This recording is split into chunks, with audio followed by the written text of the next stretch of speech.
brought to you by Summercool. Pack कर दे summer cool. Summer cool cooler हवा ऐसी छोड़े पूरी फैमिली को ठंडक से जोड़े। समरकूल लाइफ बनाए वंडरफुल। नमस्कार, बिहार तक देख रहे हैं आप और आपके साथ मैं हूं हर्षिता सिंह। नीतीश कुमार पूरे 75 साल के हो गए। इसी के साथ नीतीश कुमार को लेकर के एक बार फिर से चर्चा शुरू हो गई है कि नीतीश कुमार कोई बड़ा खेला करने वाले हैं, वो भी होली के बाद। अब तक ये चर्चा खरमास के बाद होती थी, लेकिन अब इस बार ये चर्चा होली के बाद होने की हो रही है कि नीतीश कुमार होली के बाद बड़ा खेल कर सकते हैं और जेडीयू में एक बड़े बदलाव की आहट भी हो रही है। और ये सब कुछ, ये चर्चाएं जो शुरू हुई है, वो सब कुछ हुआ है नीतीश कुमार के मंत्री श्रवण कुमार के एक बयान के बाद से। श्रवण कुमार ने नीतीश कुमार और निशांत कुमार को लेकर के वो बयान दिया जिसको लेकर के सालों से ये चर्चा बनी हुई है। निशांत कुमार की चर्चा राजनीति में आने की कई सालों से है। पिछले विधानसभा चुनाव में भी आपने देखा कि लगातार इस बात की चर्चा होती रही कि निशांत इस बार पॉलिटिकल डेब्यू करेंगे, यानी कि इस बार निशांत कुमार की राजनीतिक एंट्री जो है वो हो जाएगी। विधानसभा चुनाव के पहले से आप ये चर्चा सुनते आ रहे हैं। कई नेता जेडीयू के हैं, कई मंत्री हैं, वो चाहे विजय चौधरी हो, अशोक चौधरी हो या फिर ललन सिंह हो, इनडायरेक्टली या डायरेक्ट तरीके से बोलते नजर आते हैं कि निशांत कुमार पूरी तरीके से तैयार है और अगर निशांत पार्टी की कमान संभालते हैं तो इससे बेहतर और क्या हो सकता है। लेकिन लास्ट में इसी बात पर आकर के बात जो है वो अटकती है कि अंतिम फैसला जो है वो नीतीश कुमार को ही लेना है कि निशांत की राजनीतिक एंट्री होगी या फिर नहीं।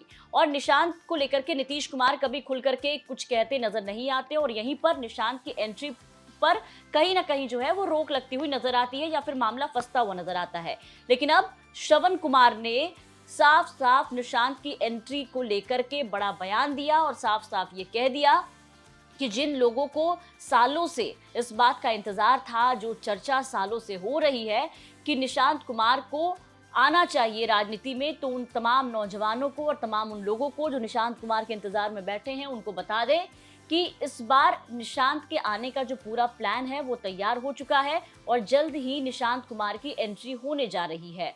अब मंत्री श्रवण कुमार के इस बयान के बाद से चर्चा शुरू हो गई कि क्या जब प्लान तैयार हो चुका है, सब कुछ सेट हो चुका है, तो क्या ये जो एंट्री है वो होली के बाद होगी, निशांत की पॉलिटिकल एंट्री, और क्या नीतीश कुमार इस बात के लिए मान गए हैं।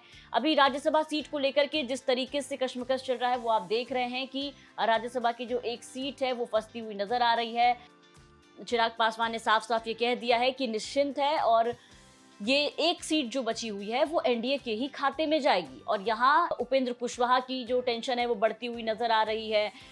जिन लास्ट एक जो सीट बची हुई है उसके लिए जो विधायकों का आंकड़ा चाहिए उसमें एक उपेंद्र कुशवाहा के पास ही इतने विधायक हैं जिनके बीजेपी के साथ आ जाने के बाद या फिर एक जो सीट का जो फॉर्मूला बनता है 41 सीटों का वो पूरा हो जाता है। लेकिन चिराग पासवान भी दूसरी तरफ निश्चिंत बैठे हुए हैं कि उनके पास भी 19 विधायक हैं। अब ऐसे में निशांत कुमार के भी नाम की चर्चा हो रही है कि जब पॉलिटिकल डेब्यू निशांत कुमार करेंगे तो आखिर किस पद पर करेंगे, कैसे करेंगे, निशांत की पॉलिटिकल डेब्यू कैसे होगी, क्या राज्यसभा निशांत को सीधा भेजा जाएगा या फिर निशांत जेडीयू की कमान संभालते हुए नजर आएंगे। ऐसे भी आपको पता है कि 75 साल जिसके पूरे होते हैं उसके बाद बीजेपी में या फिर आरएसएस में आप देखिए कि अघोषित रिटायरमेंट के तौर पर इसे देखा जाता है। हालांकि नीतीश कुमार है वो और नीतीश कुमार को हल्के में तो नहीं लिया जा सकता है और यही वजह है कि अभी बीजेपी के जो नेता हैं वो भी नीतीश कुमार के साथ रहने की बात कर रहे हैं। लेकिन नीतीश कुमार को लेकर के लगातार इस बात की चर्चा हो रही है कि अब पार्टी की कमान जो है वो नीतीश को छोड़ करके निशांत को संभालनी चाहिए। ऐसे में देखना होगा कि क्या जब पॉलिटिकल एंट्री होती है निशांत कुमार की तो क्या वो जेडीयू की कमान संभालते हुए नजर आएंगे या फिर नीतीश कुमार कुछ अलग तरीके से अपने बेटे का पॉलिटिकल डेब्यू करके सबको चौंकाते हैं। आपकी क्या राय है इस पर कमेंट करके जरूर बताएं। बिहार की तमाम खबरों के लिए बने रहे बिहार तक के साथ।